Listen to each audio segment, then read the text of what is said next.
خالق کائنات نے اپنے اختیار کن سے اس روئے زمین پر حضرت آدم علیہ السلام کو تخلیق کر کے کائنات کی عظمت کو چار چاند لگا دیے۔ پھر اسی جسم کی بائیں پسلی سے حضرت اماں حوا کو پیدا کر کے کائنات کو رونق بخشی۔ فرمایا میاں بیوی کا رشتہ محبت بھرا رشتہ ہوتا ہے، میاں بیوی کا رشتہ پیار بھرا رشتہ ہوتا ہے۔ اگر میاں بیوی کے اس رشتے میں محبت ہو، پیار ہو، سکون ہو، چین و قرار ہو تو گھر جنت کا ٹکڑا بن جاتا ہے۔ انسان ایسے محسوس کرتا ہے کہ وہ جنت کے ٹکڑے میں رہائش پذیر ہے، وہ ہر وقت جنت کی وادیوں میں گھومتا پھرتا رہتا ہے۔ خیر، چلتے ہیں اپنے سبق کی طرف۔ آج کے ہمارے سبق کا جو عنوان ہے وہ ہے بیوی کو 3 جملے بولنے والے شوہر کے ساتھ کیا ہوتا ہے۔ وہ 3 جملے کون سے ہیں اور جو ہوتا ہے بیوی کو 3 جملے بولنے والا شوہر عبرت کا نشانہ کیوں بن جاتا ہے؟ بیوی کو 3 جملے بولنے والا شوہر اللہ کے غضب کا نشانہ کیوں بن جاتا ہے؟ آخر وہ کون سے 3 جملے ہیں جو اس قدر خطرناک ہیں کہ انسان کو اللہ کے غضب کا نشانہ بنا دیتے ہیں، لوگوں کے سامنے عبرت کا نشانہ بن جاتا ہے شوہر؟ حضرت سیدنا امام جعفر صادق رضی اللہ تعالی عنہ، آپ کے دور میں ایک شخص تھا جو متقی پرہیزگار تھا، اللہ والا تھا، اس کے دل کا تعلق اللہ کی ذات کے ساتھ جڑا ہوا تھا۔ وہ دن کو روزہ رکھتا، پوری رات قیام کرتا تھا۔ وقت گزرتا گیا، ایک دن ایسا آیا کہ اس اللہ والے کی زندگی کا سورج غروب ہو گیا، موت کا فرشتہ آیا، روح نکال کے چلا گیا۔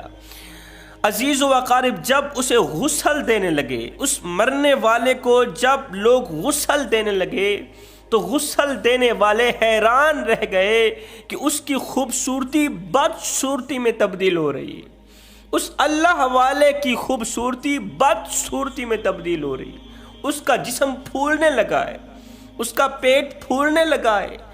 دیکھ کر استغفار پڑھنے لگے، اللہ یہ تو مومن متقی پرہیزگار تھا، یہ تو اللہ والا تھا، دن کو روزہ رکھتا، پوری رات قیام کرتا، آخر اس نے دنیا میں کون سا ایسا گناہ کیا جس گناہ نے اس کی تمام عبادات کو کھا لیا ہے؟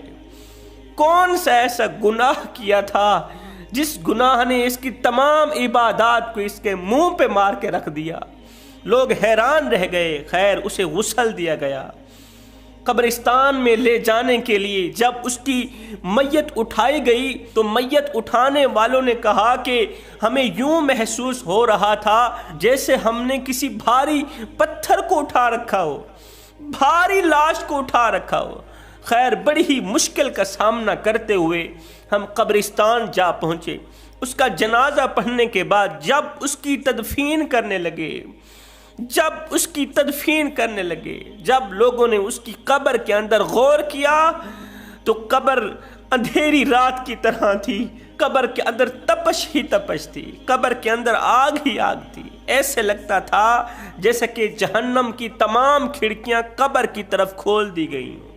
لوگ جب میت کو قبر کے اندر لٹا رہے تھے، مٹی کے اوپر سلا رہے تھے تو یوں محسوس کر رہے تھے کہ ہم اسے مٹی کے اوپر نہیں سلا رہے، ہم اسے آگ کے بستر کے اوپر سلا رہے ہیں۔ خیر، کسی بھی طرح اس کی تدفین کی، اسے سپرد خاک کیا، اس کی قبر کو بند کیا۔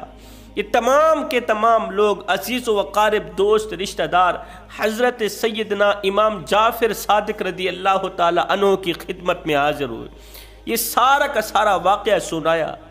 حضرت ہمارے محلے میں ایک عبادت گزار شخص تھا، متقی پرہیزگار تھا، ہم تو اسے اللہ کا محبوب مانتے تھے، اللہ کا ولی سمجھتے تھے، لیکن جب اس کا انتقال ہوا تو اس کی خوبصورتی بدصورتی میں تبدیل ہو گئی۔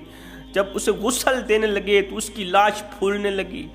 جب ہم نے اس کی لاش کو اٹھائی تو ہمیں یوں محسوس ہو رہا تھا جیسے ہم نے کسی بھاری پتھر کو اپنے کندھے پہ اٹھا رکھا ہو۔ جب ہم اسے قبر میں دفن کرنے لگے تو قبر کے اندر آگ ہی آگ تھی، تپش ہی تپش تھی۔ حضرت وجہ ہی کیا ہے؟ حضرت ہمیں بتایا جائے، وہ تو عبادت گزار تھا، اس کی عبادت کہاں گئی؟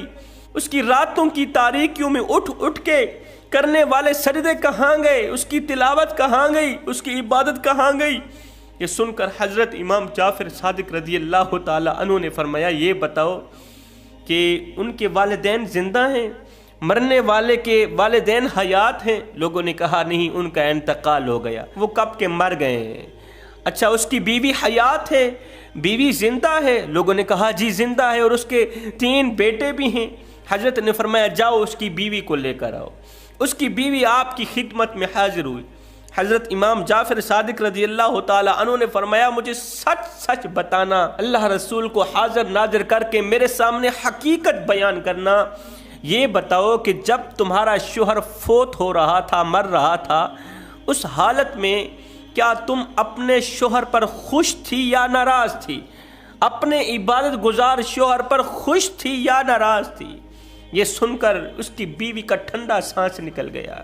ایک دم بیوی رونے لگی، چیخنے لگی، چلانے لگی، آنسوں پوچھ کر کہنے لگی حضرت جب میرا شوہر مر رہا تھا تو میں اس پر سخت ناراض تھی۔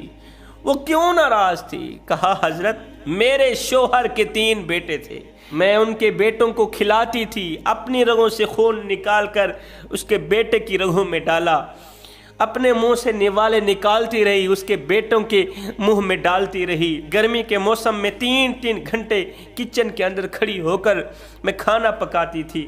کھانا پکانے کے بعد پہلے خود نہیں کھاتی تھی، پہلے اپنے شوہر کو کھلاتی تھی، پہلے اس کے بچوں کو کھلاتی تھی۔ اس کے بچوں میں سے، اس کی اولاد میں سے کوئی بیمار ہو جاتا، پوری رات میں سوتی نہیں تھی، بچے کے سرہانے بیٹھی رہتی تھی کہ کہیں میرے بچے کو کچھ ہو نہ جائے۔ حضرت میرے اس کے اوپر ہزاروں احسانات ہیں، میں نے اس شوہر کے اوپر ہزاروں احسان کیے، ان تمام احسانات کو پس پشت ڈال کر میرا شوہر 3 گناہ بڑے شوق سے کیا کرتا تھا۔ مجھے تو ایسے ہی لگتا ہے ان 3 گناہوں کی وجہ سے اس کی تمام عبادات کو ضائع کر دیا گیا، اس کی تمام عبادات اس کے منہ پہ مار کے رکھ دی گئی۔ اس عورت نے وہ 3 گناہ حضرت امام جعفر صادق کو بتائے۔ یہ سن کر عورت کی روح داد سننے کے بعد حضرت امام جعفر صادق نے لوگوں کو مخاطب کر کے فرمایا لوگو سب کچھ کرنا، اپنی بیوی کو یہ 3 جملے کبھی بھی نہ بولنا، اگر بولو گے تو یاد رکھنا عبرت کا نشانہ بن جاؤ گے، اگر بولو گے تو یاد رکھنا اللہ کے غضب کا نشانہ بنو گے، اللہ کی نفرت کا نشانہ بنو گے، اللہ تعالیٰ تمہاری عبادات کو ضائع کر دے گا، اللہ تعالیٰ تمہاری قبر کو جہنم کے گڑھوں میں سے گڑھا بنا دے گا، اللہ تعالیٰ تمہاری قبر کے اندر آگ بھڑکا دے گا۔ اگر یہ 3 گناہ کرو گے تمہارے ساتھ بھی وہی کچھ ہوگا جو اس کے شوہر کے ساتھ ہوا۔ لوگوں نے پوچھا حضرت وہ 3 گناہ، وہ 3 جملے کون کون سے ہیں؟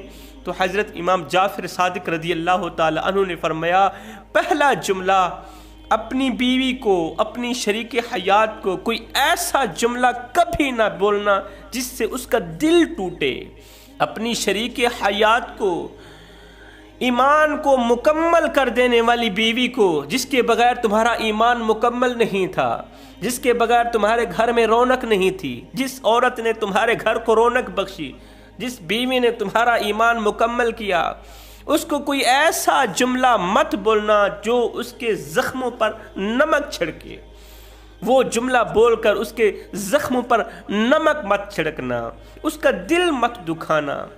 اس کا دل کیسے دکھتا ہے؟ بیوی کا دل کیسے دکھتا ہے؟ اس کے دل پر نمک کیسے چھڑکا جاتا ہے؟ جب ایک شوہر بیوی کے سامنے کسی غیر عورت کی تعریف بیان کرتا ہے، بیوی کا دل دکھتا ہے۔ جب ایک شوہر کسی غیر عورت کی خوبیاں بیان کرتا ہے اپنی بیوی کے سامنے، محلے میں رہنے والی کسی بھی عورت کا اٹھنا بیٹھنا بیان کرتا ہے کہ وہ عورت تجھ سے کہیں زیادہ اچھی ہے، تو اچھی نہیں ہے، وہ عورت کتنی خوبصورت ہے مگر وہ خوبصورتی تیرے اندر کہاں سے ہے، دوسری عورتوں کی خوبیاں بیان کرنا بیوی کے سامنے، اور بیوی کی خامیاں دوسری عورتوں کو بیان کرنا، باتوں باتوں پر بیوی کا دل دکھانا، باتوں باتوں پر بیوی کی آنکھوں سے آنسو نکالنا۔ فرمایا جس گھر میں عورت روتی ہو اس گھر میں رحمت کے فرشتے نہیں آتے۔ حضرت علی فرماتے ہیں کسی کے ٹھنڈے سانس سے بچنا